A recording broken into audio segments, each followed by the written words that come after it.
ത്തിൽ ഏതാണ്ട് 680ഓളം ബ്രാഞ്ചുകളായി പ്രവർത്തിച്ചിരുന്ന ഏറ്റവും മികച്ചൊരു സൂപ്പർ മാർക്കറ്റായിരുന്ന ഹൈറീച്ച് എന്ന സ്ഥാപനം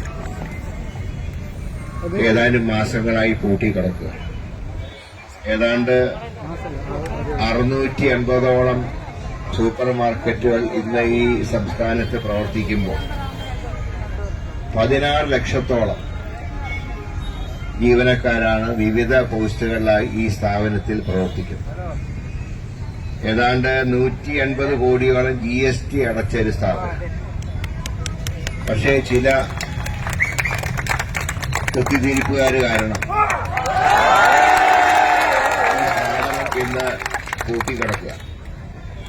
ഇതിന്റെ പേരിലുള്ള കേസുകൾ പലതും നമുക്കറിയാം. ഒരു സിവിൽ കേസ് ആവുമ്പോൾ അത്ര പെട്ടെന്നൊന്നും തീരില്ല, കാരണം വളരെയധികം നീണ്ടുപോകും സിവിൽ കേസ്. പക്ഷെ ദൗർഭാഗ്യം എന്ന് പറയട്ടെ, ഇത് സെറ്റിൽ ചെയ്യാനോ ഇവിടുത്തെ ജീവനക്കാരെ സംരക്ഷിക്കാനോ ബന്ധപ്പെട്ടവർ ശ്രമിക്കുന്നില്ല എന്നുള്ളതാണ് ഏറ്റവും ദുഃഖകരമായിട്ടുള്ള കാര്യം. സംസ്ഥാന സർക്കാർ ഇക്കാര്യത്തിൽ അടിയന്തരമായി ഇടപെട്ട് ഈ പ്രശ്നത്തിന് പരിഹാരം ഉണ്ടാക്കും. ഇത്രയും ലക്ഷങ്ങൾ ഇപ്പൊ നമുക്കറിയാം, കേരളത്തിലെ തൊഴിലില്ലായ്മ പരിഹരിക്കാനുള്ള സ്റ്റാർട്ടപ്പുകൾ തുടങ്ങുന്നു എന്ന് പറയുന്ന ഒരു കാലത്താണ് തുടങ്ങിയ സ്ഥാപനം അടച്ചുപൂട്ടുന്നൊരു സാഹചര്യം. ഇത്രയും ലക്ഷം ആളുകൾ ഇതിലെ ജോലിയെടുക്കുക. 16 ലക്ഷം ആളുകളാണ് തൊഴിൽരഹിതരായിട്ടുള്ളത്. അതായത് തൊഴിലില്ലാത്തവർക്ക് തൊഴിൽ കൊടുക്കുന്ന സ്റ്റാർട്ടപ്പ് നടത്തുന്ന സമയത്ത് 16 ലക്ഷം ആളുകൾ തൊഴിലെടുത്തിരുന്നാൽ തൊഴിലില്ലാതാവുക. അപ്പൊ ഇക്കാര്യത്തില് സർക്കാർ പ്രത്യേകം താല്പര്യം എടുക്കണ്ടേ? അതിന് പകരം സാധാരണ രീതിയിൽ ഒരുപാട് നമ്മുടെ നാട്ടിൽ ഒരുപാട് ചാനലുകളുണ്ട്. കേരളം ചെറിയ സ്റ്റേറ്റ് ആണെങ്കിലും ചാനലുകൾ ഒരുപാടുണ്ട്. അപ്പൊ അവർക്ക് ചിലർക്കൊക്കെ വാർത്ത കിട്ടാതാകുമ്പോ ഏതെങ്കിലും സ്ഥാപനത്തിനെ കയറി പിടിക്കുന്ന രാഷ്ട്രീയത്തിലെ വലിയ വിവാദങ്ങളൊന്നും ഇല്ലെങ്കിൽ അവര് മറ്റു കാര്യങ്ങൾ അന്വേഷിച്ചു പോകും. അങ്ങനെ കുറെ വാർത്തകളും ഒക്കെ വന്ന് പിന്നെ നമുക്ക് ഈ രംഗത്ത് മത്സരമുണ്ടല്ലോ. എല്ലാ രംഗത്തും മത്സരമുള്ള കൂട്ടത്തിൽ ഈ മേഖലയിൽ മത്സരമുണ്ട്. അപ്പൊ ഒരു സ്ഥാപനം മറ്റു സ്ഥാപനത്തിനെ ഇടിച്ചു കയറ്റാൻ ശ്രമിച്ചതിന്റെ ഭാഗമായി തന്നെയാണ് ഈ സ്ഥാപനത്തിന്റെ മേലെ ഇങ്ങനെ ഒരു എന്താ പറയുക, നാടൻ ഭാഷയിൽ ഇങ്ങനെ പുലികാല് വന്ന് ചാടിക്കും. പക്ഷേ അതിന് ഇത്രയും ജീവനക്കാരെ നമുക്ക് വിധി കൊടുക്കണം. അപ്പൊ തന്നെ ഈ സ്ഥാപനത്തിൽ എത്ര പേര് ആത്മഹത്യ ചെയ്യുന്നുള്ളതിന്റെ കണക്കുകൾ എടുത്താൽ അറിയാം ഇതിന്റെ ഒരു ഭീകരമായിട്ടുള്ള അന്തരീക്ഷം എന്താ.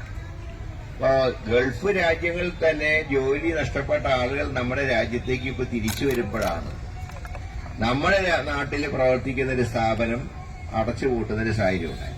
കേരളത്തിനെ സംബന്ധിച്ച് മുൻകാലങ്ങളിൽ ദുഷ്പേരുണ്ടായിരുന്നു, ഒന്നും തുടങ്ങാൻ കഴിയില്ല. അതിപ്പോഴങ്ങനെയല്ല. ഇപ്പൊ തുടങ്ങിയതിനെയാണ് ചില മത്സരത്തിന്റെ പേരിൽ, ചില കുപ്രചരണത്തിന്റെ പേരിൽ ഇവിടെ കൂട്ടിയിട്ടുണ്ട്.